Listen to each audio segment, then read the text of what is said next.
up, you sexy bitches? Welcome! My name is Sterling, I am your host. This is where I read and react to some of the best and most upvoted stories on Reddit. And today we're gonna get into some r/ProRevenge. You know it's gonna be good. This is where OP gets a coworker fired for constant sexual harassment about having breast implants. It's a crazy story, let's get into it. Our first post is from Deleted. Coworker tried to get me fired over breast implants. So I pulled a reverse Uno card. 4 years ago now, when I was 24, my mom died of breast cancer, and as both my grandmothers had also died of it, I saw a specialist for screening. I found out I had some cells in one of my breasts that could turn cancerous at any given moment. I was told I had a few options. 1, I could have regular screenings every 3 to 4 months until it does develop into cancer. I was told the risk of the cells becoming cancerous was very high due to my family history. But it could also potentially never could turn, so I'd just be getting these screenings for no reason. 2, I could get a single mastectomy on the breast with bad cells, but they need to keep an eye on the other one, so I'd still be getting regular checkups for the other breast. 3, I could get a bilateral mastectomy and remove all the breast tissue, basically eliminating the risk. I went for the bilateral mastectomy. It was admittedly the most drastic option, but after seeing what cancer did to my mom and grandmothers, I didn't want to risk it. I was warned about the scarring, but told it should be fairly minor. It wasn't, and I was left with 2 huge pink jagged scars on either side of my chest, each about 1 inch long and ½ an inch wide. That's huge! ½ an inch wide, holy shit. And it caused me to go into a severe depression, where it got to the stage of me not even leaving the flat because I didn't want people to see me, throwing out my mirrors and getting physically sick looking at myself. I went to a therapist who suggested plastic surgeon. The therapist said that they'd never normally do that, but it was clearly something I was struggling with and I might never get over it. And the therapist could see why I was struggling with it.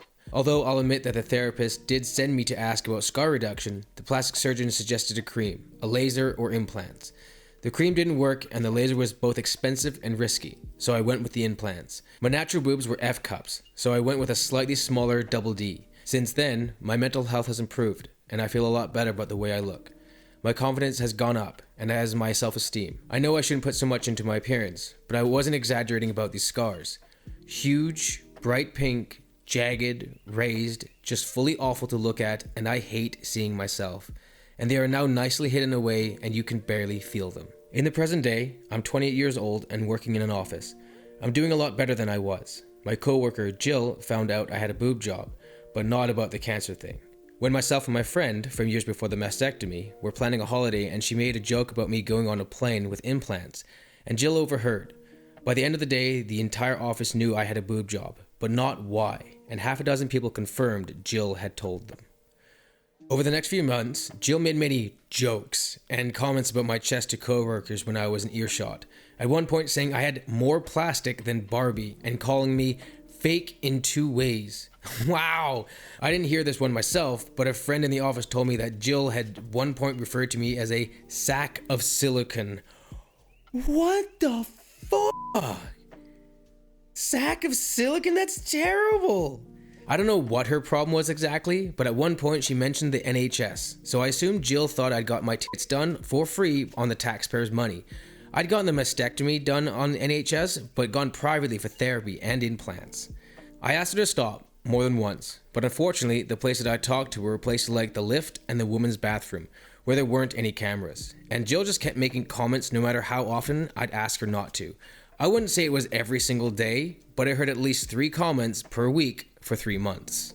I hit my breaking point when me, Jill, and a few other coworkers were having lunch.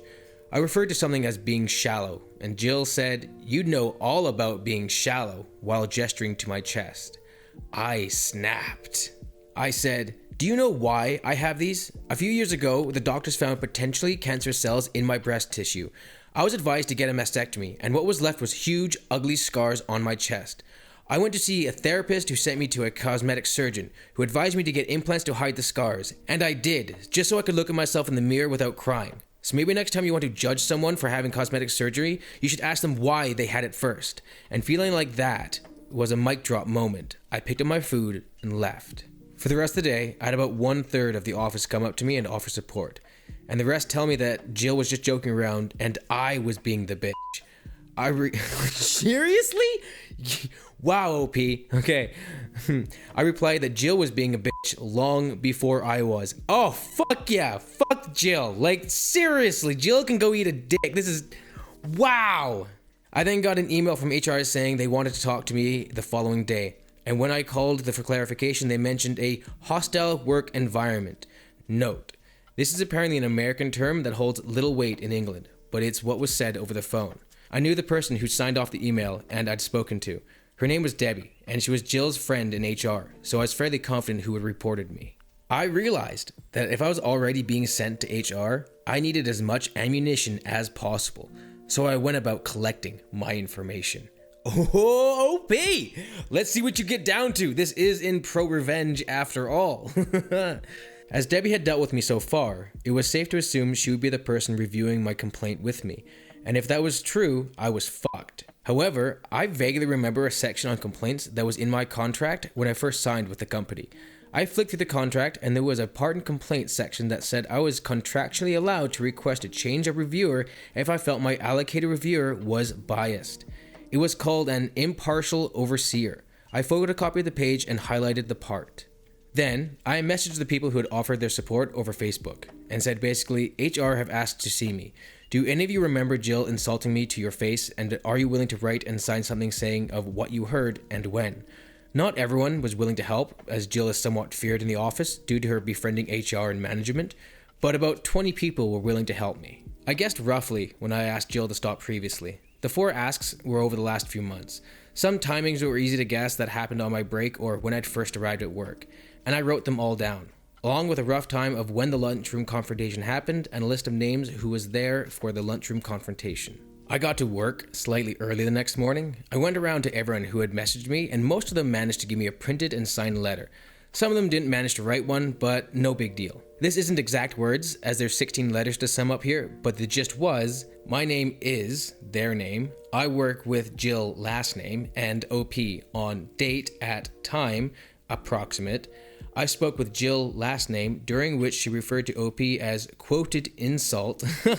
I felt this was inappropriate as I directed related to OP's appearance and willing to go on record further to establish that Jill last name has been discussing OP in the workplace in the same manner for 3 months now, causing me discomfort and creating that I feel as a hostile work environment. Signed, their name. I wound up with 16 letters, all from different people, and one of them was in the lunchroom for my conversation with Jill. Some even had bullet-pointed lists of everything Jill had said to them about me and other people. As it turns out, Jill has issues with a lot of people's appearances. She apparently made comments about one coworker's weight and something anti-Semitic about another coworker's nose, all of which were put in these letters. There were 45 people in the office, so while 16 wasn't a majority, it's still a decent amount. The letters weren't hugely long, most were only a paragraph, but they had all the necessary information. I was asked to come to HR at 10 a.m. I took the letters from my coworkers, the photocopy of the pages in my contract, and the dates and times in a little folder with me. I got there, and Debbie was the one overseeing the interview. She got up from her desk, ready to lead me into another room. I immediately turned to the other HR worker that was currently there and said, "So, my meeting's with you then?" Debbie said, "No, you're with me." I replied that this wouldn't sit well with me, as my contract states I have the right to an impartial overseer. As I said this, I took the contract page out of my folder. Debbie read it. I wouldn't let her take the paper when there was a shredder so close by, and said she could be impartial. I replied that I didn't really mean to be a pain, but I had it on good authority that the person on the other end of this complaint is her friend, and my contract does say I'm allowed an impartial overseer. Debbie stomped off to get supervisor. Supervisor asked how I know she can't be impartial. I tell him that I have it on good authority that Jill, who is on the other end of this complaint, is a close friend of Debbie. He asked Debbie if this was true, to which she only replied, "I can be impartial." Supervisor took a deep breath, asked the other HR rep to come with him, and the 4 of us went to review the complaint. I thanked them for being so accommodating. I was worried that I'd annoyed them. Debbie took out the complaint, and all 3 of them went through it with me. Debbie looked homicidal. The whole time the interview was happening, she had clearly anticipated firing me, or at least recommending me being fired. The interview went something like this. It took like half an hour, and they kept asking me the same questions, but phrased different ways. So this is the really drastically condensed version. Question. You said outside that you think Jill last name reported you. Why is this? Answer. Jill has had an issue with me for about 3 months now. Question: why didn't you come to us when you realized Jill had an issue? Answer: I had no issue with her. Question: what issue does Jill have with you? Answer: 4 years ago, a specialist identified potentially cancerous cells in my breast tissue. I had surgery to remove my breast tissue, thereby removing the cells and the risk. After the surgery, I was left with large scars on my chest. I went to a therapist for low self-esteem and depression. The therapist suggested a plastic surgeon who suggested breast implants to cover the scars. All of this is my medical history, of which you have a copy of in my file, and my full permission to review. Jill found out about my breast implants, but didn't know about the cancer. Jill had a problem with my breast implants, and then decided to communicate this problem with our coworkers. Question: why do you feel this is true? Answer: here's 16 signed documents, all from different coworkers, all testifying that Jill told the entire office I'd had breast implants on the day she found out, and was since made comments about these implants frequently.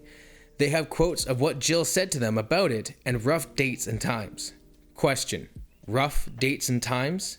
Answer: no one knew that this would be escalated to such an extent, so no one really took notes as when it happened. Question: what event or events do you think directly led to this complaint of harassment?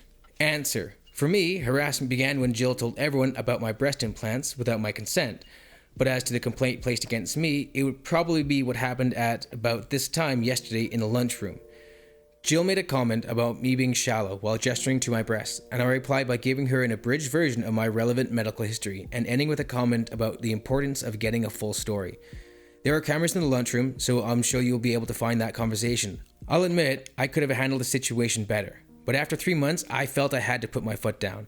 Here's a list of names of people who were also present. There were 6 people at the table, including myself and Jill. One of these people were also in those letters, and has written their account of the conversation and signed it. Question: had you had a conversation with Jill prior to this regarding her comments about you? Answer: several. Placed out over the last 3 months. Each time I communicated to her, I felt uncomfortable and upset about these comments she was making, and would appreciate if they were to stop. Question: to your knowledge, was Jill made aware of your former cancer at any point in this time? Answer: no. It wasn't mentioned in the conversation with my friend she overheard, and I didn't tell her because frankly it's none of her business, and I did not feel the need to detail my medical history to a coworker in order to avoid further sexual harassment.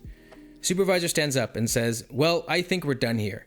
He shakes my hand and sends me back to my desk, saying that I'd hear from him after we reviewed the evidence, letters, CCTV, medical history, and anything they'd already had, and make a decision on the case. I got back to my desk, pulled up my CV, and prepared to start the job search again. About an hour goes by, then the person who wrote the letter that was there for the lunchroom conversation gets called in for a meeting with HR. They come back 10-ish minutes later. The other people who were also there for the lunchroom conversation get called one by one, except Jill. All of them are gone for about 10 minutes, then come back, find a coworker, and say HR wants to see them. Then, the people who wrote letters but weren't there yesterday are also called one by one and are each gone for about 10 minutes each. Some longer, some shorter. By about 3:30, it looks like everyone who wrote a letter or was there in the lunchroom had been interviewed.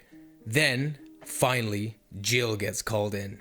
She's gone for about 30 minutes and comes back fuming. She glares at me while I work, but I ignore her. 4:30ish, Jill gets called to HR again. 5 p.m. rolls around. Everyone is either leaving or getting ready to leave when Jill storms back into the office. She glares at me the whole time she's packing up her desk. Then she starts telling anyone who will listen that I got her fired before shoving her way to the lift. An email comes from HR. My case is closed. Holy shit. You knew when they started to bring more people into the whole conversation of what's going on, shit was really gonna go down for Jill. OP, I am sorry you had to deal with such a Karen. Oh, that is awful. I've never worked in an office building like that. I've always been small, condensed sort of jobs that I've been part of. But I could not imagine having to work with someone so freaking ignorant. OP, kudos to you. I'm happy that you beat cancer. You got the double mastectomy. That is crazy. I'm happy you're happy. That is, wow.